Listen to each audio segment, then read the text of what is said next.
अस्सलामुअलैकुम दोस्तों। तो कैसे हो आप सब? आज हम बात करने जा रहे हैं सुनहरी बैंक में जो नौकरियां आई है, और वो भी परमानेंट, एकदम परमानेंट है, फ्रेश ग्रेजुएट्स के लिए है। तो इसके लिए हम अप्लाई कैसे करेंगे और इसकी जो एलिजिबिलिटी है इसके बारे में मैं आपको बताता चलूँ कि ये जो है मैक्सिमम एज आपकी 28 साल होनी चाहिए 31 दिसंबर 2023 तक।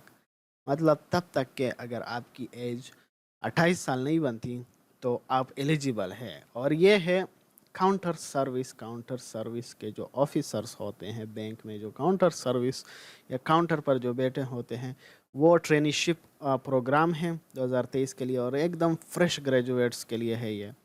और फ्रेश ग्रेजुएट्स का मतलब ये है कि उसमें से ये मैं आपको बताता चलूँ कि इनमें से जिनकी 14 साल तालीम है और 16 साल, तो वो ही कर सकते हैं। मतलब जिन्होंने बैचलर्स किया हो, मास्टर्स किया हो, बीएस की डिग्री हो, बीएससी की डिग्री हो, बीए की डिग्री हो, एमए की डिग्री हो, ये सब इनके लिए कर सकते हैं। और मेरे ख्याल में एसोसिएट डिग्री के जो बंदे हैं वो भी कर सकते हैं इसमें, क्योंकि वो भी 14 साल की तालीम होती है।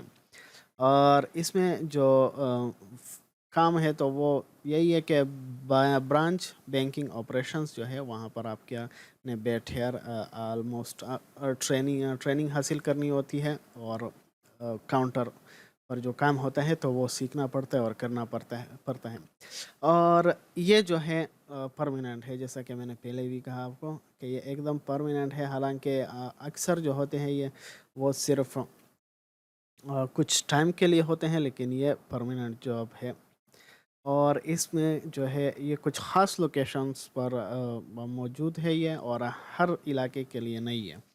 मतलब आप अप्लाई कर सकते हैं, लेकिन आपकी जॉब आपके अपने इलाके में हो सकता है लग जाए, हो सकता है नहीं लगे, क्योंकि आप अगर इन इलाकों से ताल्लुक़ नहीं रखते तो आपको मतलब अपने इलाके से दूर जाना पड़ेगा इस जॉब के लिए, अगर लाजमी चाहिए। तो इस्लामाबाद वाले इस्लामाबाद के लिए ही कर सकते हैं, वहीं पर जहाँ पर भी आपकी जॉब लगी।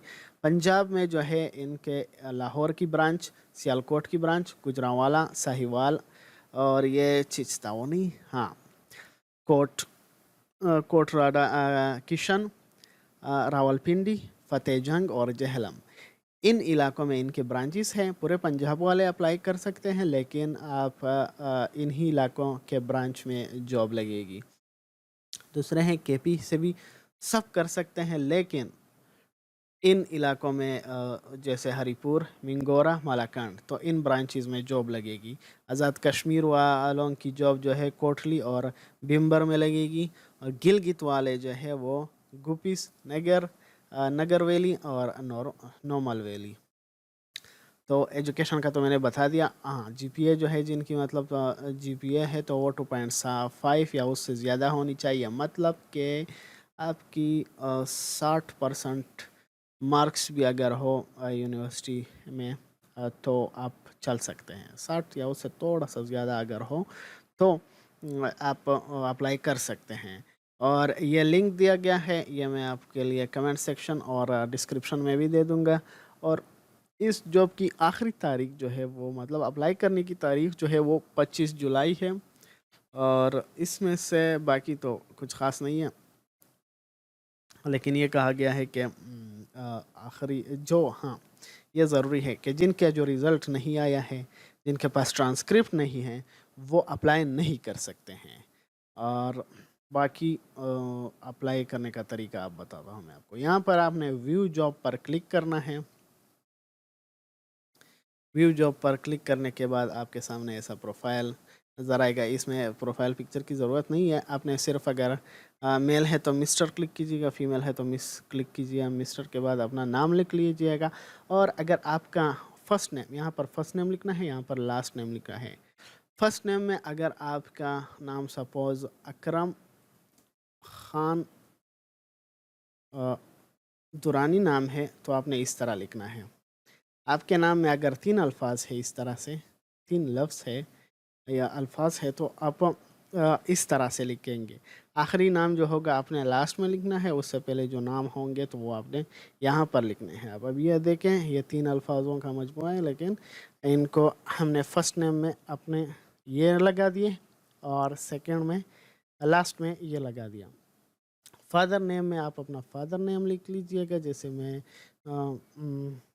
सपोज़ ये नाम लिख दिया। अब उसके बाद ईमेल के लिए मैं क्लिक करता हूँ। ईमेल लिखने के बाद उस यहाँ पर आपने अपना मोबाइल नंबर लिखना है।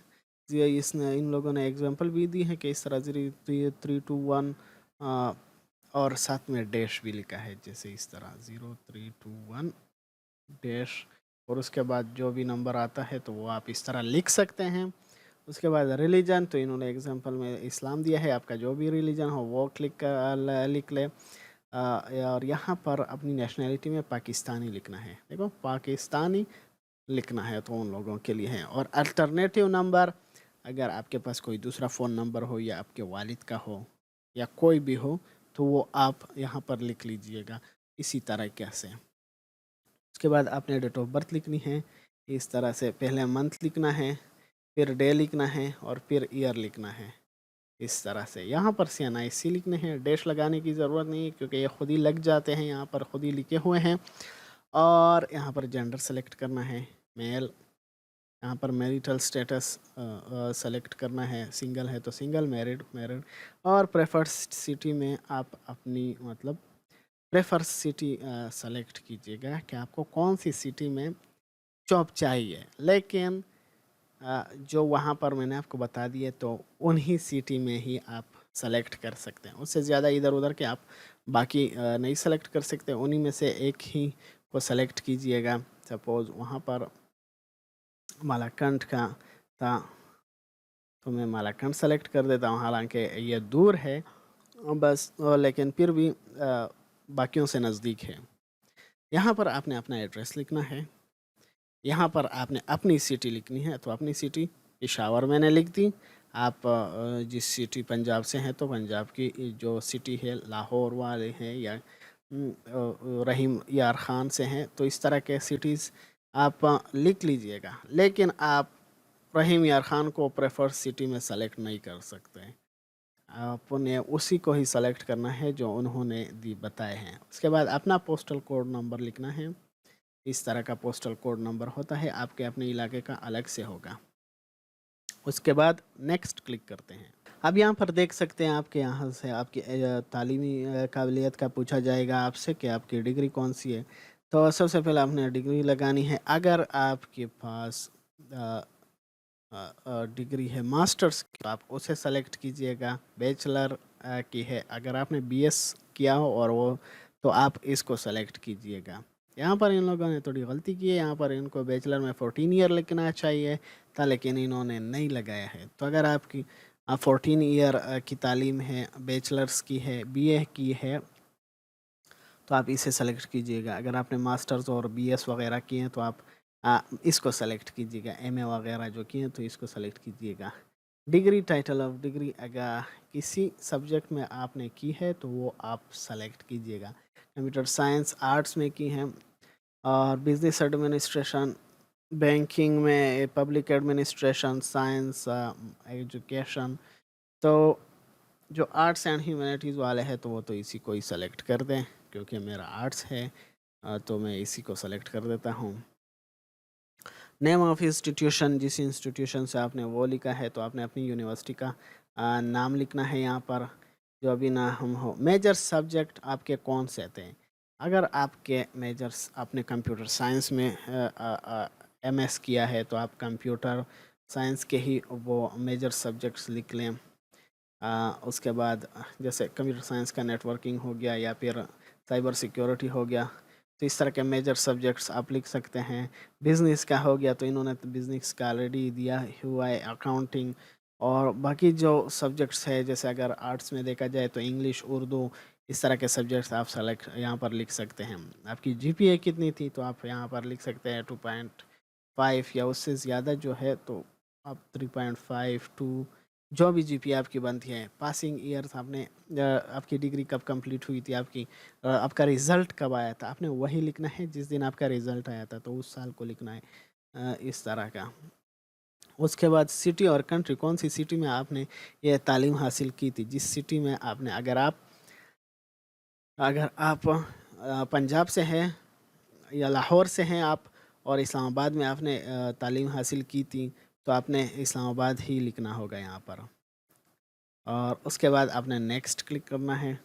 अब यहाँ पर आपसे आपका एक्सपीरियंस मांगा जाएगा कि आपके एक्सपीरियंस किस चीज़ में है। जैसे इन्होंने लिखा है कि ग्राफिक डिज़ाइनिंग में, अगर आपके ग्राफिक डिज़ाइनिंग में एक्सपीरियंस है तो वो लिखना है। टाइटल, कंपनी की टाइटल लिखना है, किस कंपनी के लिए काम करते थे, कौन से काम करते थे, जैसे ग्राफिक डिज़ाइनर का काम करते थे। इन्होंने एग्जांपल दिया है यहाँ पर ग्राफिक डिज़ाइनिंग, मतलब पिछली जॉब का पूछा है कि पिछला जॉब क्या कौन सा था और कंपनी कौन सी थी, लोकेशन क्या थी, तारीख कहाँ से कब तक, और उसमें स्किल्स क्या दरकार थे, और मतलब एडवांस थे, एक्सपर्ट थे, बिगनर्स थे, कौन से लेवल के। तो ये ज़रूरी नहीं है, इसे आप स्किप भी कर सकते हैं। यहाँ पर आपसे जॉब प्रायोरिटी मांगी जाएगी, जो कि इसके लिए तो मुझे नहीं लगता अप्लाई भी होती है इस पर, क्योंकि ये जो है ये हाई लेवल या के वो है जो एक ट्रेनिंग के लिए या इंटर्नशिप के लिए ये चीज़ें ख़ास ज़रूरी नहीं है। आप नॉट एप्लीकेबल भी सेलेक्ट कर सकते हैं। इनमें से आप जो भी सेलेक्ट करेंगे ना, उसका वो होगा कोई असर नहीं पड़ेगा, क्योंकि ये एक ख़ास सीट्स है जो ऑलरेडी मेंशन हो चुकी हैं। तो आपको मेंशन करने की दोबारा ज़रूरत नहीं है, आप डायरेक्टली नेक्स्ट भी क्लिक कर सकते हैं।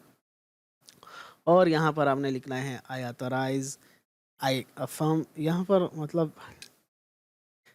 ये सभी कंफर्मेशन आपसे मांग रहे हैं कि आपकी आपने जो भी डिटेल दिए हैं, जो भी एजुकेशनल डिटेल्स दिए हैं, अपने मुतालिक जो भी डिटेल्स दिए हैं, तो वो ठीक ठाक है और वो गलत नहीं है। उसके बाद आपने सबमिट क्लिक करना है और आपके एप्लीकेशन अप्लाई हो जाएगी। तो आज के लिए इतना ही, फिर मिलेंगे। अल्लाह हाफिज़।